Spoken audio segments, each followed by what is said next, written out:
आज से कुछ 500 या 1000 साल पीछे जाके देखें तो आपको दिखेगा कि उस समय के जो भी कवि, लेखक या अन्य कलाकार होते थे, उनका काम या कहें उनकी कमाई का साधन वो राजाओं से ही आता था। और इस वजह से आप देखेंगे कि उनकी जो भी रचनाएं थी वो ज़्यादातर उन राजाओं के गुणगान करने वाली ही होती थी। एक तरह से देखें तो उनका इमेज मेकिंग प्रोसेस ही समझ लीजिए, क्योंकि आज अगर कोई आप साहित्य पढ़ रहे हो और उस लेखक या कवि ने किसी राजा को महान बता दिया है तो आपके पास टाइम मशीन नहीं है फैक्ट चेक करने का पीछे जाके कि वो महान था या नहीं, आपको वो मानना ही पड़ेगा। और करे भी क्यों ना, राजतंत्र में आप खिलाफत में कुछ बोल नहीं सकते ना। लेकिन फिर भी कलाकार कभी बंधन में नहीं रहा, उसने बगावत करने का रास्ता कहीं ना कहीं से ढूंढ निकाला। अगर आप साहित्य का सही तरीके से विश्लेषण करते हैं तो आपको उस गुणगान करने वाली रचनाओं में भी कुछ ऐसा मिलेगा जो आपको लिखने वाले लेखक या कवि के मन में ले जाएगा।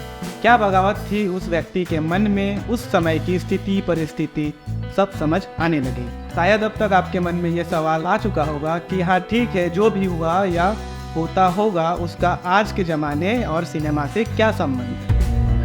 क्योंकि सिनेमा मास कम्युनिकेशन का एक बड़ा साधन है, फिल्म एक साथ लाखों लोगों तक पहुंचाई जा सकती है। इसका सबसे बड़ा रीज़न ये देखने को मिलता है कि हमारा जो भी फैशन लाइफस्टाइल है वो सिनेमा से ही इंस्पायर्ड है। इसका सबसे बड़ा एक एग्जांपल देना चाहूँगा कि पिछले साल मैं एक वनांचल क्षेत्र में अपने एक दोस्त के विवाह में गया हुआ था। वहाँ एक बुजुर्ग से बात हुई तो उन्होंने ये बताया कि ये जो जूता छिपाई वाला रस्म है वो उनके आदिवासी कल्चर में कभी था ही नहीं।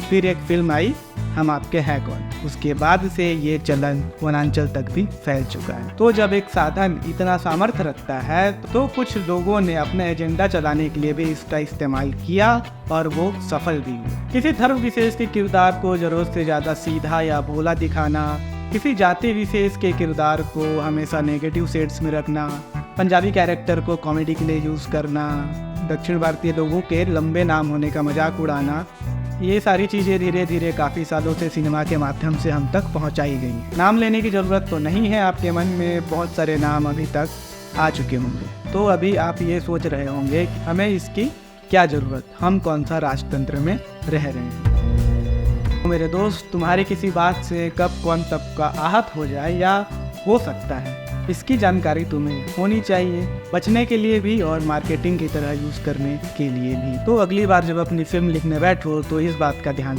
जरूर रखना। और अगर ये वीडियो पसंद आई हो तो लाइक करना और अपना विचार कमेंट में ज़रूर छोड़ना। और अगली वीडियो का नोटिफिकेशन पाने के लिए क्या करना है ये तो तुमको पता ही है। और अगर तुमको ये जानना है कि तुमको अपने रीजनल लैंग्वेज में फिल्म क्यों बनानी चाहिए तो उसके लिए ये वाला वीडियो ज़रूर चेकआउट कर सकते हो।